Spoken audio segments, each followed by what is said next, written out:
Cade Klubnik has re-entered the conversation as a viable quarterback in the upcoming 2025 NFL Draft.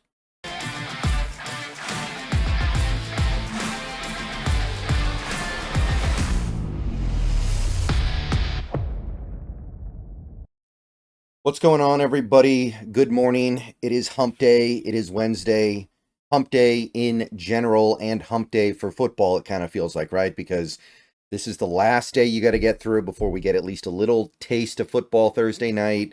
And then Friday, there's not necessarily going to be a lot going on, but at least you're already kind of warmed up. Saturday, you get college. Sunday, you get pro. You guys know how it goes. We've been doing this long enough. So today is the day where I like to take a look at the most recent week of college football and take a look at some of the top prospects and how they did and how they performed and how they're shaping up for the 2025 NFL Draft. You guys know how this goes. We're looking at certain positions. We're not looking at all of them. We're going to look at a decent chunk of them, and we're going to filter things through a sort of Seahawks lens, right? I'm not thinking about running back right now. I'm not thinking about left tackle. I'm not thinking about defensive tackle. I'm thinking about things that might matter for the Seahawks. So this video is going to be all about the offense. Let's go ahead and take a look, starting with the quarterbacks. First, though, if you like this video, please click the thumbs up button down below. Helps the channel out a lot.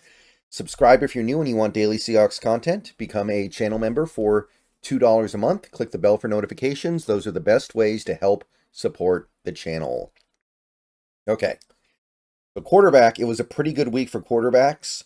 I left off Jackson Dart, who had an almost perfect completion percentage for Ole Miss, because I felt like these five guys were better. And that says something. Right now, again, a lot of these quarterbacks are still playing lackluster teams because it's early in the season, but you can't say that about Quinn Ewers, right? Quinn Ewers decimated a Michigan defense that is supposed to be very good this year. Maybe not as good as they were last year, but that should be a good Michigan defense. Quinn Ewers kind of went to town on them. 66% completion, 246 yards, 3 touchdown passes, PFF grade almost 80. Blew out Michigan, no problems, no dramas whatsoever. So when you're looking at the other quarterbacks this week, just keep in mind, Quinn Ewers played a real team, and he looked really good. I don't know if you can say that for these other quarterbacks that played mostly weaker competition. Carson Beck had a really good game, 18 of 25, 242, 5 touchdowns, and he also ran for 18 yards, 71 PFF grade. Again, he's living on easy street at the moment. Eventually, it'll get harder for him. I'm still not enamored with him the way that some draft people are, but I've warmed up a little bit. It's not what I thought it was initially.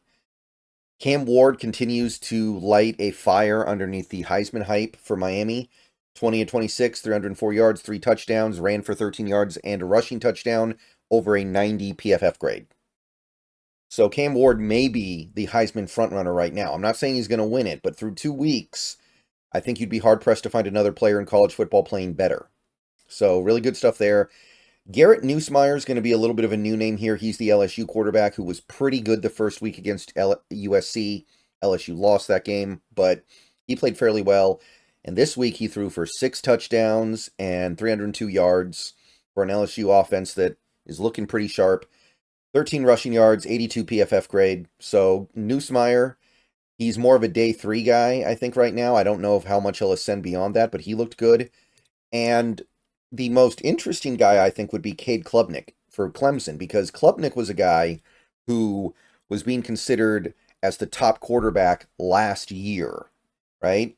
Last year, if you looked ahead to the 2025 crop, a lot of people said Klubnik was going to be the top guy with Carson Beck. Now, granted, they didn't know that Quinn Ewers was going to go back. They didn't know Cam Ward was going to go back. But Klubnik really fell off a cliff over the last year plus. And after a quiet first game, he did have a really nice game for Clemson against a really bad opponent, I understand. But he threw for almost 400 yards, ran for 2 touchdowns, threw 5 touchdowns, almost 400 yards passing, 93.9 PFF grade. So keep an eye on Klubnik. He's currently a day 3 guy. He could creep back up. He was getting a lot of positive press about a year ago, and it kind of faded because he wasn't performing at a super high level. Okay, wide receiver. Not a ton of crazy over-the-top stuff this week like we had with McMillan. McMillan was actually super quiet this week. So, guys, I want to highlight Trey Harris again, lit it up for Ole Miss. 9 catches, 130 yards, 90 PFF grade. Xavier Restrepo had another nice game for Miami. Big play threat, 4 catches, 101 yards, and a touchdown. The main recipient of Cam Ward's greatness in that game, 71.3 PFF. Egbuka makes his first appearance this year, almost 100 yards on 5 catches for Ohio State, 78.5. Evan Stewart for Oregon in a tough game that Oregon had to gut out, 5 catches for 122 yards and a TD, 69.6 PFF grade. Pretty good, pretty agreeable. Kyron Lacey's the last guy I want to shout out here, one of the guys who starred in the LSU offensive clinic. Nussmeier throws 6 touchdowns, 3 of them go to Lacey, 5 catches for 65 yards, 68.8 PFF grade. So Kyron Lacey kind of entering the conversation here is a little bit of I think a day 3 guy right now, but it's going to be a really good receiver class. So even the guys who are really good are going to get diminished a little bit because there just isn't enough credit to go around, I think. Okay, so receivers out of the way. Let's go to tight end here. It was actually a really good week for tight ends. We had some very good ones this week, I think. Gadsden, bringing him back. Remember him from Syracuse? He had 6 catches, 83 yards, 2 touchdowns, 74.8. This is a really interesting prospect. Gadsden was a guy I was watching last year, but then he got hurt, so he had to go back to Syracuse for another year. And if he kills it this year, he's going to move up quickly because he was relatively hyped last season. Tyler Warren of Penn State had another nice game, 8 catches, 146 yards, 90 PFF grade. That Penn State program churns out these athletic freaks, so always keep an eye on their players. Even when the team isn't performing great, they've got great athletes on that team. Jake Bringingstool, big recipient of the Cade Klubnik show on Saturday. 6 catches, 95 yards, 2 touchdowns, 90.5 PFF grade. Bryson Nesbitt, it was hard to find a 5th guy, to be perfectly honest, but the Tar Heel, 3 catches, 47 yards, and a touchdown, 70 PFF grade. I mean, that's pretty decent, right? It's not as explosive as these other ones, obviously, but probably the most impressive tight end performance of the week was this last guy here, Harold Fannin Jr. of Bowling Green. Bowling Green nearly pulled the upset on Penn State this week. They had a great performance, almost pulled it off, came up a little bit short. Fannin Jr. was a big reason why they were in that game. 11 catches, 137 yards, and a touchdown against Penn State's defense, which should be very good this year. 93.1 PFF grade. I mean, that's, you did something right. You definitely did something right there.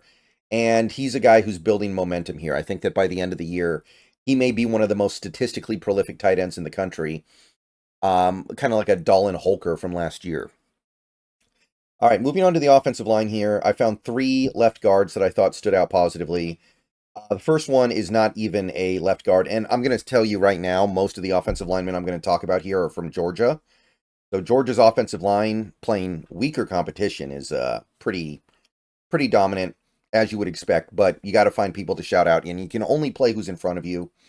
Ratledge didn't allow any pressures. Georgia ran for over 160 yards. They scored 48 points. They ran for almost 7 yards a carry. Tate Ratledge, 75.9 PFF grade. Reminder, Ratledge is playing right guard. I do think that Ratledge will be able to play left guard in the NFL if he wants to, so I'm including him in this segment. Michael Ford Jr. of Kansas. This was another pretty big one, and I know that he did allow a sack. He did get dinged for allowing a sack, but despite that, Kansas ran the ball really well, almost 190 yards, 5.5 yards a carry, 17 points scored, 76.8 PFF grade. So even though he gave up the sack, I thought he played well and stood out this week. And Dylan Fairchild, another Georgia guard, the guy who's actually playing left guard, also showed up positively this week. Basically the same stuff as Ratledge on the other side, just a slightly higher PFF grade. Remember, he's playing the harder position right now. And he's starting to creep up in some draft discussions as well. It was a really weak week for center. It was really bad for centers. I could only find one center that I thought did anything impressive, and it was another Georgia guy. It's Jared Wilson. Georgia obviously had a really good offensive performance. They ran for over 160 yards. Wilson allowed 0 pressures, 77.2 PFF grade. So what I'm trying to say is those Georgia guys know how to block. And right tackle, finally, last position we're going to talk about in this video. I will be doing the defense in a second video in a couple of hours. Right tackle, bunch of guys I thought played really well. A lot of the top guys right now. Emory Jones Jr. for LSU. LSU didn't really run the ball well, admittedly, but they had an offensive clinic, 44 points scored, and Emory Jones Jr. didn't allow anything on his side, 72 PFF grade. Wyatt Millham of West Virginia, he's another one of my top guys. West Virginia ran for 300 yards. West Virginia ran for 9.5 yards a carry. Allowed no pressures over on his side. 49 points scored, 86.6 PFF grade. So great game for Millham. Blake Miller of Clemson, part of that big offensive explosion, 66 points. 0 pressures allowed. Clemson ran for over 250 yards, 7.5 yards a carry. 70.9 PFF grade. Johnny Cornelius rounds us out here. He's the Oregon guy. Oregon didn't exactly run the ball dominantly. They ran for 3.1 yards a carry, 110 rushing yards. But offensively, they were good. They put up a good amount of points. And Cornelius was clean over on his side, 80.5 PFF grade. So that's a pretty decent collection of right tackles. All those guys might be top 100 picks. And one of them is probably going to be a top 32 pick. So that's what I got for this week. Not a ton of stuff going on the offensive line overall, but I like these right tackles, and that's probably the position most people are looking at right now if you're a Seahawks fan. If I had to guess, right tackle would be right near the top. All right, so I will see you guys a little bit later when we go over the defense. We're going to do the same thing, just take a look at the defensive side of the ball. I will see you guys soon. Go Hawks. Let me know what you think. Let me know if anything else stood out to you or you have any big disagreements. Let me know what's up down below. See ya.